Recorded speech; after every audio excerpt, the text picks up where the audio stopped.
নমস্কার বন্ধুরা, ইব্রাহিম নার্সারির পক্ষ থেকে একটি নতুন ভিডিও নিয়ে আসছি, যেটা আমার কাছে সবথেকে প্রথম যে ভিডিওটা, সেটা হচ্ছে আমি রিপোর্টিং এর আগে কোনো সময় দেখানি, সবসময় নার্সারির ব্যাপারে দেখিয়েছি। আজকে একটা নার্সারি থেকে গাছ নিয়ে এসে কী করে রিপোর্টিং করতে হয় সেগুলোর ব্যাপারে তথ্য দেবো। মাটি তৈরি কী করে করবেন সেগুলোর ব্যাপারে বলবো, যে মাটিতে আমি কী মিক্স করছি সেগুলোর ব্যাপারেও তথ্য দেবো। তাহলে ভিডিওটা সঙ্গে থাকুন, আর ভিডিওটা ভালো লাগলে অবশ্যই লাইক করবেন, একটি সাবস্ক্রাইব করে দিবেন, আর অবশ্যই কমেন্ট করতে ভুলবেন না, কারণ নিত্য নতুন কমেন্ট করলে আমি সেই হিসাবে আপনাদের মতন করে ভিডিও করতে পারবো। তাহলে চলুন ভিডিওটা চালু করি। তো বন্ধুরা, মাটি তৈরির প্রথম পদক্ষেপে আমরা সবসময় নিয়ে নেবো যে বাগানের যে এলাকার যে মাটিগুলো, সেই মাটি আপনার নিয়ে নেবো কম করে না হলেও 60%, কারণ বেশি কম্পোস্ট দিয়ে দিলে গাছ ভালো হয় না, মরে যাওয়ার সম্ভাবনা সবথেকে বেশি থাকে। কারণ আমি ইউটিউবে এরকম ভিডিও দেখে সবসময় আমার গাছ বেশিরভাগই মরেছে। এই জন্য আপনাদেরকে বলে দিই, সবসময় 60 থেকে 70% মাটি নিয়ে নেবেন। আর এখানে দেখতে পাচ্ছেন মিক্স খাবার যেটাকে বলে, এর মধ্যে শিংকুচি, হাড় গুঁড়ো, ভার্মি কম্পোস্ট, সব রকমের মিক্স খাবার দিয়ে এটাকে তৈরি করে। এটা নিয়েছি আমি মাত্র 10%। আর এখানে গোবর সার আমি নিয়ে নিয়েছি 10%, আপনারা কিছুটা বেশি করে নিতে পারেন। আর এটা দেখছেন, এটা আমি নুড়ি পাথরের বদলে ড্রেনেজের জন্য ব্যবহার করব। এটা হচ্ছে ছাগলের লাদি অথবা গোট কম্পোস্ট পরিচিত, ঠিক আছে? কিন্তু এটা দানা ভাবটা নেবেন, কারণ এটা হচ্ছে ড্রেনেজের জন্য আমরা ব্যবহার করব। কীভাবে ব্যবহার করব সেটা আমি দেখিয়ে দেবো। তাহলে এগুলোকে মিক্স করে নিই। প্রথমে নিলাম মিক্স খাবারটা,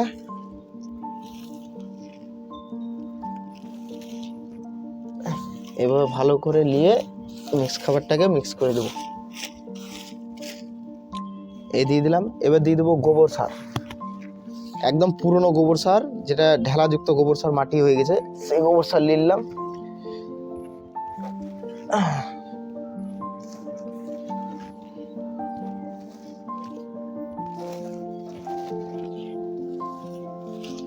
আর এই যে হয়ে গেল মাটি। এবার এরপরে আমরা এর জন্য কী নেব? এর জন্য সবথেকে বেশি যেটা দরকার সেটা হচ্ছে আপনার ফুরাডন, দানা বীজ যাকে আমরা বলি, ফুরাডন। কারণ এটা হচ্ছে এত রকমের সার দিলাম, ওর মধ্যে থেকে অনেক পোকা মাকড়, রুই সব রকম থাকতে পারে, এই জন্য আমরা ফুরাডন দিয়ে দিলাম। ওই আপনার 3 চামচ মতো দিয়ে দিলেই হবে। আমার হাত হিসাবে আমি ঠিকমতো দেখাতে পারছি না, 2-3 চামচ এভাবে নিয়ে নেবো। এই ফুরাডনটা মিক্স করে দিলাম। তারপরে জ্বর যেন না পচে যায়, ওর জন্য আমি ফাঙ্গিসাইড নিয়ে নেবো। এটা সিক্সার দেখতে পাচ্ছেন, কিন্তু এটা সিক্সার না, এটা আমি খোলা নিয়ে এসেছিলাম আপনার ব্লাইটক্স কপারযুক্ত যেটা, সেটা আমি কিছুটা এর মধ্যে মিক্স করে দেবো। আন্দাজ হিসাবে করবেন, আমি চামচ বলতে পারবো না, আন্দাজ হিসাবে করবেন। এবার মিক্স করে দিলাম। মিক্স করে দেওয়ার পর এটাকে পুরো আমি পাইল করে নেব।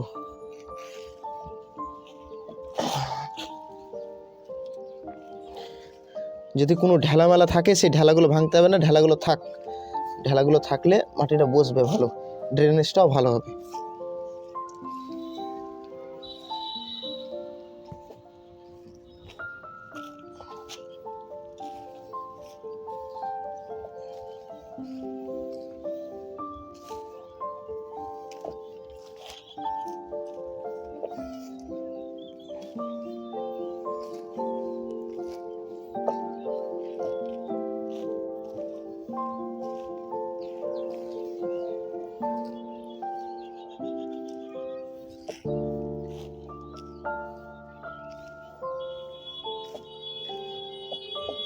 তাহলে আপনারা দেখতে পাচ্ছেন হয়তো মাটি আমি মিক্স করে নিয়েছি।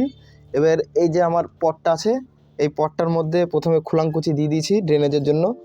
তারপর ড্রেনেজ করার জন্য এই যে মালগুলো দেখছেন, এগুলো কিন্তু ড্রেনেজের জন্য খুব ভালো, কারণ যখন এটা পচে যাবে তখন এটা সারের জন্য হয়ে যাবে, তারপরে এটা ড্রেনেজের জন্য খুব ভালো কাজ করবে। এর মধ্যে আছে গোট কম্পোস্ট আর কিছু ওই যে কাঠের যে ছাই হয়, সেই ছাই এবার আমি দিয়ে দিলাম। ক্যামেরার দিকে এসো, ক্যামেরা।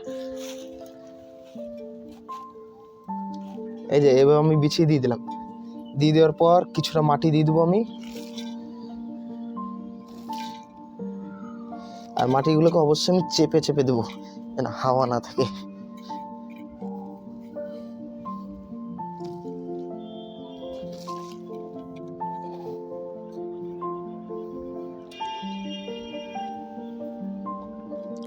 তারপর এটা দেখছেন হয়তো লাল জামরুল গাছ, যেটা লাল জামরুল, সেই গাছটাকে আমি এভাবে পুরো মিডিল বরাবর দেবো, যেন চারিদিক সমান হয়ে থাকে।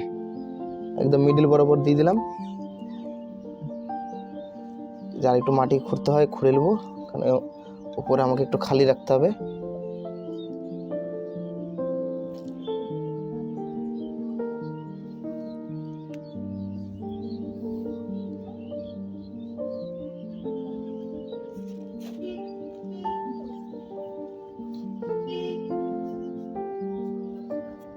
এই যে এতটা করে আমি পুরো মিডিল বরাবর দিয়ে দিলাম। এবার এর মধ্যে বেশি কিছু না, শুধু মাটি ভরে দেবো, কারণ আমি ফাঙ্গিসাইড যখন মাটিতে মিশিয়ে দিয়েছি তারপরে ফুরাডন দিয়ে দিয়েছি, এই জন্য আমি আর ফাঙ্গিসাইড দিলাম না। সোজা মাটি দিয়ে আমি লেবেল করে দেবো পুরোটা। দেখবেন এই গাছ মাটিতে সেট হয়ে যাওয়ার খুব তাড়াতাড়ি গ্রোথ নিতে শুরু করে দেবে। এবার চেপে দেবো।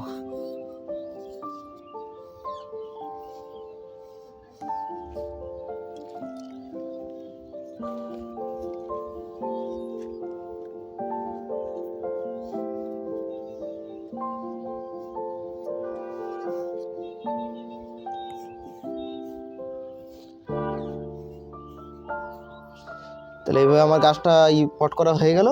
এবার যেটা মেন জিনিস করব, কারণ বাকি অন্য গাছগুলো আছে সেই গাছগুলো আমি পরে রিপোর্টিং করব, এখন মেন জিনিস যেটা করার সেটা আপনাদেরকে দেখিয়ে দিই।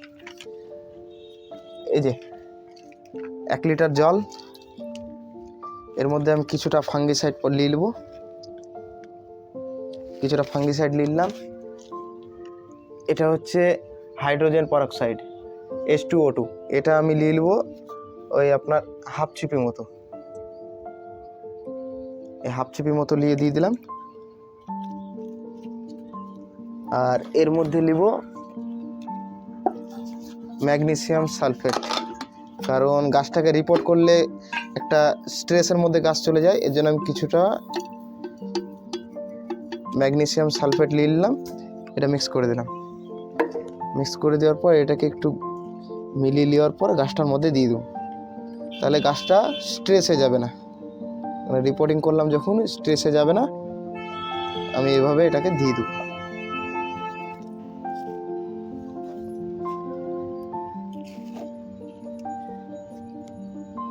এইভাবে আমি দিয়ে দেবো। তাহলে আমার গাছটা করা কমপ্লিট হয়ে গেল, রিপোর্টিং করা কমপ্লিট হয়ে গেল। এবার যদি গাছ করেন, গাছ কোনো সময় মরবে না, গাছ সব সময় তরতাজা হয়ে বেড়ে উঠবে। তাহলে ভিডিওটা ভালো লাগলে অবশ্যই সাবস্ক্রাইব করে নেবেন, লাইক করবেন, কমেন্ট করবেন, শেয়ার করবেন। আর যদি মনে হয় যে আমার ভিডিওগুলো ভালো লাগছে তাহলে সঙ্গে থাকবেন। আর কোনো সময় আমার ভিডিও যদি দেরি হয়, লেট হয় মানে ভিডিও পোস্ট করতে, তাহলে কিছু মনে করবেন না, কারণ আমিও কাজকর্মের মধ্যে থাকি, এর জন্য ভিডিও বানানোর টাইম পাই না। যখন পারবো আমি টাইম বানিয়ে আপনাদের জন্য ভিডিও দিতে থাকবো। নমস্কার, আসসালামু আলাইকুম, ভালো থাকবেন।